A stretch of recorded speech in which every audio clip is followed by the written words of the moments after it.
Supreme court से आने वाली इस खबर की इसमें क्या भूमिका है, किसी हेडलाइन में नहीं चमक रही है। 2023 में एक ऑडियो टेप सोशल मीडिया पर वायरल होता है।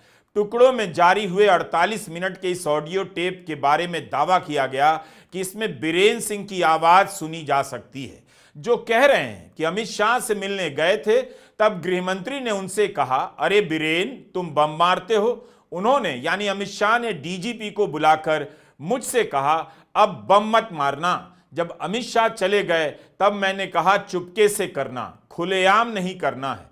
विश्वास नहीं है तो जाकर फ्रंटलाइन पर कमांडो से पूछ लो। इस बातचीत में कुकी समुदाय के प्रति हिंसात्मक बातें भी कही गई हैं और मुख्यमंत्री द्वारा हथियार चुराने वालों को संरक्षण दिए जाने की भी बात इसमें सुनाई देती है। तो किसी भी सभ्य और संवैधानिक व्यवस्था से चलने वाले देश में इस बातचीत के सामने आने के बाद मुख्यमंत्री को न सिर्फ हटाया जाना चाहिए था, बल्कि मुकदमा दर्ज करना चाहिए था। अगस्त 2024 में वायर की संगीता बरुआ पिशारोती समेत अन्य पत्रकारों ने इस लीक हुए ऑडियो पर काफी रिपोर्ट किया।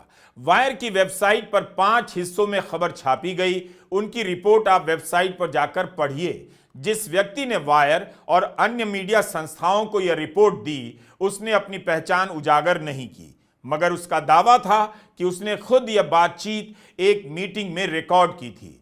मणिपुर हिंसा की जांच कर रही गुवाहाटी हाईकोर्ट के retired chief justice Ajay Lamba की समिति को भी यह ऑडियो सौंपा गया। 2 मंत्रियों समेत 10 कुकी विधायकों ने इस समिति से मांग की कि ऑडियो की सत्यता की जांच हो और अगर बीरेन सिंह आरोपी पाए जाते हैं तो उनके खिलाफ कार्रवाई हो। एक मुख्यमंत्री बम मारने की बात कर रहा है, ऑडियो टेप है, फिर क्या बचा रह जाता है? यह तो नेहरू के समय के मुख्यमंत्री नहीं है, इंदिरा गांधी के समय के मुख्यमंत्री नहीं है, नरेंद्र मोदी के समय के मुख्यमंत्री हैं और उनकी पार्टी के मुख्यमंत्री हैं। उनका यह ऑडियो जब सामने आया तब प्रधानमंत्री मोदी ने तुरंत एक्शन क्यों नहीं लिया? क्यों चुप रह गए? लंबे समय तक इस ऑडियो टेप को लेकर चुप्पी रह जाती है। पिछले साल 8 नवंबर को सुप्रीम कोर्ट में इस पर सुनवाई होती है। Kuki organization for human rights मांग करता है कि कोर्ट की निगरानी में इस ऑडियो टेप की जांच हो। पूर्व चीफ जस्टिस चंद्रचूड़ ने याचिकाकर्ता से कहा था कि जांच शुरू हो उससे पहले आप इस ऑडियो की विश्वसनीयता की जांच करवाइए और उससे जुड़े दस्तावेज कोर्ट को दीजिए। 3 महीने बाद अब उस मामले में फोरेंसिक जांच की रिपोर्ट सामने आई है। कुकी संगठन द्वारा सुप्रीम कोर्ट को सौंपी गई रिपोर्ट में ट्रुथ लैब नाम की संस्था ने पाया है कि इस ऑडियो में सुनी जाने वाली आवाज बीरेन सिंह की आवाज से 93% तक मेल खाती है। यानी इस बात की काफी ज्यादा आशंका है कि चुपके से बमों से हमला करने की बात करने वाला आदमी कोई और नहीं, मणिपुर का मुख्यमंत्री बीरेन सिंह है। 3 फरवरी को मणिपुर और केंद्र सरकार की ओर से सॉलिसिटर जनरल तुषार मेहता ने 3 हफ्ते का समय मांगा। उन्होंने मांग की कि इस दौरान central forensic science laboratory CFSL को भी इस टेप की जांच करने दी जाए। अन्य मामलों में सुप्रीम कोर्ट ने ट्रुथ लैब की रिपोर्ट को स्वीकार किया है और CBI, CFSL जैसी संस्थाएं इसकी रिपोर्ट को सही मानती हैं। याचिकाकर्ताओं ने आरोप लगाए हैं कि जब से उन्होंने ऑडियो टेप की जांच का काम शुरू किया है, तब से मणिपुर पुलिस उन्हें डराने धमकाने का काम कर रही है। क्या यह कम गंभीर बात नहीं है कि ऑडियो टेप में जो आवाज है वो मुख्यमंत्री से काफी हद तक मिलती है और एक मुख्यमंत्री बम मारने की बात कर रहे हैं और गृहमंत्री उनसे इसकी बात कर रहे हैं, फिर भी कार्रवाई नहीं कर रहे हैं। गृहमंत्री को भी इस पर सफाई देनी चाहिए कि मुख्यमंत्री बीरेन सिंह ने उनके हवाले से जो कहा है वह कितना सही है। सवाल हटाने का नहीं है, इस्तीफे का नहीं है। अगर ट्रुथ लैब की रिपोर्ट सही है तो केंद्र सरकार को बताना चाहिए कि बम मारने की बात पर मुख्यमंत्री बीरेन सिंह के खिलाफ क्या कार्रवाई होगी, कौन जांच करेगा, या फिर इस्तीफा के बहाने उन्हें बचा लिया गया है। केंद्र सरकार ने अभी तक अपनी तरफ से जांच कर एक्शन क्यों नहीं लिया? क्यों इसके लिए कुकी संगठन को सुप्रीम कोर्ट जाना पड़ा? 21 महीने से मणिपुर तनाव की स्थिति में है। कई महीने हिंसा की भयंकर आग में भी जला, कितने लोग मारे गए, विस्थापित हुए और एक ऐसे व्यक्ति को मुख्यमंत्री के पद पर क्यों बिठाए रखा गया। अब आते हैं असंतोष और विधानसभा के बजट सत्र पर। 21 महीने से मणिपुर में हिंसा चल रही है।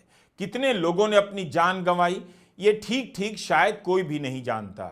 मीडिया रिपोर्ट में नवंबर की खबर में मरने वालों का आंकड़ा 258 तक बताया गया। 70,000 से अधिक लोग इस हिंसा से विस्थापित हुए और अपने ही राज्य और शहरों में बेघर हो गए। मणिपुर के लोगों के साथ होने वाली हिंसा की घटनाएं सामान्य बना दी गईं। लोगों ने ध्यान देना बंद कर दिया और मीडिया से इसकी खबरें किनारे कर दी गईं। कुकी महिला। नमस्कार, मेरा नाम है संजीव प्रताप और आप देख रहे हैं अपना पसंदीदा यूट्यूब चैनल NIT न्यूज़ 247। जी हाँ, आज फिर हाजिर हूँ एक और महत्वपूर्ण वीडियो के साथ। जैसा कि आप देख रहे हैं, ये वीडियो की अभी शुरुआत है, जिसमें देश के वरिष्ठ पत्रकार बहुत ही गंभीर विषय पर जानकारी लेकर आए हैं, बता रहे हैं।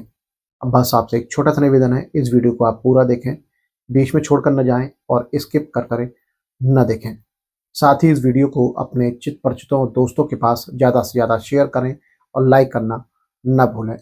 साथ ही यह भी बताएं ये वीडियो आपको कैसा लगा और आपको किस तरह की वीडियोस देखना पसंद है। महिलाओं को नग्न कर सड़क पर परेड करवाई गई, आखिर उस केस का भी क्या हुआ। बदहवास हो चुकी भीड़ ने एक महिला और उसके बेटे को एम्बुलेंस में जिंदा जला दिया। यह केस CBI के पास है, इसकी जांच कहां तक पहुंची। एक परिवार की 6 औरतों की और बच्चों की गोली मारकर हत्या कर दी गई। उनकी लाशों को नदी में फेंक दिया गया, पुलिस थाने तक जलाए गए, हथियार लूटे गए। सेना और पुलिस की कार्रवाई में अड़चनें पैदा की गई। क्या हर चीज का जवाब इस एक इस्तीफे से मिल सकता है? बार बार कहा गया है कि मणिपुर में हालात सामान्य होने लगे हैं, स्थिति नियंत्रण में है, मगर हर बार हिंसा का चक्र अलग तरीके से शुरू हो जाता है। मणिपुर में डबल इंजन की सरकार कुकी और मैतेई समुदाय के लोगों के बीच नफरत शांत नहीं कर पाई, उसे बढ़ावा ही मिलता रहा, दूरियां बढ़ती चली गईं। हिंसा होने की शुरुआत से ही भाजपा के मंत्रियों और विधायकों समेत अन्य पार्टी के नेताओं की मांग रही है कि बीरेन सिंह को पद से हटा दिया जाए, मगर उन्हें नहीं हटाया गया। कुकी संगठनों ने बीरेन सिंह के इस्तीफे का स्वागत किया है, मगर जो इस्तीफा हिंसा के शुरुआती महीनों के भीतर हो जाना चाहिए था, वो अब क्यों हुआ? क्यों इतना वक्त लिया गया? 10 फरवरी से विधानसभा सत्र का बजट सत्र शुरू होने वाला था। उसके पहले ही कांग्रेस और विपक्षी दलों ने अविश्वास प्रस्ताव लाने का ऐलान कर दिया। द हिंदू और डेक्कन हेरल्ड में रिपोर्ट हुआ है कि 4 दिन पहले कांग्रेस विधायकों ने राज्यपाल से शिकायत की थी कि सरकार बीजेपी के विधायकों को धमका रही है कि सरकार के खिलाफ वोट ना करें। ऐसे आरोपों की कोई चर्चा नहीं होती, कोई कार्रवाई भी नहीं होती। कांग्रेस के 5 विधायक हैं और नेशनल पीपल्स पार्टी के 6। कांग्रेस को उम्मीद थी कि अगर बीजेपी के विधायकों ने भी सरकार के खिलाफ वोट दिया तो बीजेपी की सरकार गिर जाएगी, लेकिन इस्तीफा देने के बाद विधानसभा का सत्र भी स्थगित कर दिया गया है। राज्य में राष्ट्रपति शासन लागू होने की आशंका जताई जा रही है। 8 फरवरी को बीरेन सिंह ने NDA के विधायकों की बैठक बुलाई थी। मणिपुर NDA में बीजेपी के अलावा नगा पीपल्स फ्रंट और जदयू भी शामिल हैं। मीडिया में सूत्रों के हवाले से छपा है कि बीरेन सिंह यह देखना चाहते थे कि उन्हें कितने विधायकों का समर्थन है, मगर बीरेन सिंह की बैठक में 46 में से सिर्फ 20 विधायक ही आए। इसके बाद सत्र शुरू होने से ठीक एक दिन पहले 9 फरवरी को बीरेन सिंह ने अमित शाह से दिल्ली में मुलाकात की और वापस इंफाल जाकर इस्तीफा दे दिया। उनके साथ बीजेपी के 14 विधायक थे। इसके अलावा नगा पीपल्स फ्रंट के भी कुछ विधायक थे। कल से असेंबली की शुरुआत होनी थी और उनके खिलाफ एक अविश्वास प्रस्ताव आना था, जो वो शर्तियां हार जाते क्योंकि हम ही नहीं, उनकी खुद की पार्टी के लोग उनके खिलाफ थे। यही नहीं, जो 9 MLA वो तोड़ ताड़ कर जदयू और MPP से लाए थे, वो डिस्क्वालीफाई होने के, अयोग्य होने के कगार पर खड़े हैं। और तो और अब असेंबली सस्पेंडेड रहेगी तो बीरेन सिंह से ना कोई सवाल पूछा जाएगा, ना कोई एक्सप्लेनेशन मांगा जाएगा। एक जरूरी बात यहां पर बता दें कि सुप्रीम कोर्ट ने 4 फरवरी को CFSL को यह जिम्मेदारी दी है कि वो एक कथित तौर पर जो ऑडियो क्लिप है बीरेन सिंह की, जिसमें वो दंभ भर रहे हैं हिंसा भड़काने का मणिपुर में, उसकी जांच कर उसको सील एनवेलप में उसकी जांच रिपोर्ट दे दे। इन सब चीजों के चलते हुए एक सोची समझी साजिश ऐसा लग रहा है जिसके तहत ये इस्तीफा हुआ है। लेकिन मेरा मानना है कि 2 साल से लगभग जलते हुए मणिपुर के लिए जितने जिम्मेदार बीरेन सिंह हैं, उससे कहीं ज्यादा जिम्मेदार बीजेपी और नरेंद्र मोदी, अमित शाह है। बीजेपी के तमाम विधायकों ने मणिपुर से बीरेन सिंह के खिलाफ लगातार शिकायत करी, लेकिन आला कमान के कान पर जूं तक नहीं रेंगी। न जेपी नड्डा जी ने कुछ किया, न शाह जी ने किया, न मोदी जी ने किया। असलियत यह है कि 2 साल से जलते हुए मणिपुर को उसको अपने हाल पर छोड़ दिया गया। असलियत यह है कि हमारे प्रधानमंत्री के पास दुनिया के हर देश में घूमने का वक्त है, सिवाय मणिपुर जाने का। वो अमेरिका और फ्रांस जा रहे हैं, लेकिन मणिपुर नहीं जाएंगे। मणिपुर जाना तो छोड़िए, वहां के सर्वदलीय लोगों से उन्होंने मुलाकात करना भी ठीक नहीं समझा, अपने खुद के विधायकों तक से नहीं मिले। बीरेन सिंह के खिलाफ बीजेपी में बगावत हो गई है। कुकी विधायक भी विरोध कर रहे हैं और मैतेई विधायक भी। मीडिया रिपोर्ट में लिखा है कि आधे से अधिक विधायकों ने मुख्यमंत्री के खिलाफ विद्रोह कर दिया है। विद्रोह करने वालों में विधानसभा के स्पीकर का भी नाम आ रहा है। इंडियन एक्सप्रेस की लिज मैथ्यू और सुकृता बरुआ ने रिपोर्ट किया है कि बीजेपी के साथ एनडीए के घटक दल के विधायक भी बीरेन सिंह को अब सहन नहीं कर पा रहे हैं। उनकी बगावत से बीरेन सिंह सरकार खतरे में पड़ गई। अक्टूबर 2024 में बीजेपी के विधायकों के एक जत्थे ने प्रधानमंत्री कार्यालय जाकर बीरेन सिंह को हटाने की मांग की थी, मगर केंद्रीय नेतृत्व का समर्थन बीरेन सिंह को मिलता रहा। वायर की संगीता बरुआ पिशारोती ने लिखा है कि मणिपुर में वही हुआ जो कभी कभी शतरंज के खेल में होता है। राजा को बचाने के लिए प्यादे को कुर्बान कर दिया जाता है। तो यहां राजा कौन है? किस राजा को बचाया गया है? संगीता ने लिखा है कि ट्रुथ लैब की रिपोर्ट के बाद बीजेपी के वरिष्ठ नेताओं ने बीरेन सिंह के खिलाफ अविश्वास प्रस्ताव लाने के पुराने प्लान को कांग्रेस की मदद से फिर से शुरू कर दिया। इसके बाद बीजेपी में बगावत फैलने लगी और बीरेन सिंह समझ गए उनकी सरकार अब नहीं टिक सकती। 21 महीनों से प्रधानमंत्री मोदी और गृह मंत्री अमित शाह का समर्थन पाने वाले मुख्यमंत्री को 31 विधायकों का समर्थन मिलना मुश्किल हो गया। जैसे ये बात समझ में आई, बीजेपी के नाराज विधायक कांग्रेस के प्रस्ताव को समर्थन दे सकते हैं, दिल्ली में बीजेपी की हाई कमांड को कार्रवाई करनी पड़ी। बीजेपी के वरिष्ठ नेता वाई खेमचंद को दिल्ली बुलाया गया। इंफाल में खबर फैल गई कि वे अमित शाह से मिलने गए हैं। दिल्ली में मणिपुर के राज्य प्रभारी संबित पात्रा ने उन्हें संदेश दे दिया, मणिपुर में नेतृत्व बदलना होगा। 7 फरवरी को इंफाल में जब खेमचंद से बीरेन सिंह को हटाए जाने के बारे में सवाल किया गया तो उन्होंने टिप्पणी करने से मना कर दिया, मगर पत्रकारों को शक हो गया कि कुछ होने वाला है। उनका पीछा किया गया तो पता चला वे अपने घर न जाकर स्पीकर से मिलने गए हैं। बीजेपी डबल इंजन करती रहती है, लेकिन मणिपुर में हालत यह हो गई कि उसे अपनी सरकार बचाने के लिए विधानसभा का सत्र टालना पड़ा। मीडिया में सूत्रों के हवाले से खबरें छपी हैं, हम वही बता रहे हैं। लिखा है कि पिछले हफ्ते विधानसभा के स्पीकर और बीरेन सिंह के आलोचक सत्यव्रता सिंह दिल्ली आए और जेपी नड्डा से मुलाकात की। सूत्रों के हवाले से यह बात लिखी गई है कि इस मीटिंग में नड्डा को अविश्वास प्रस्ताव की जानकारी दी जाती है। जब उनसे पूछा गया कि क्या अविश्वास प्रस्ताव को रोका जा सकता है, तो स्पीकर ने बताया कि वे ऐसा नहीं कर सकते। इंडियन एक्सप्रेस में खबर छपी है कि 5 फरवरी को भी अमित शाह से मिलने की कोशिश की गई, लेकिन मुलाकात नहीं हुई। उसके बाद वो कुंभ के मेले में यानी बीरेन सिंह डुबकी लगाने चले गए।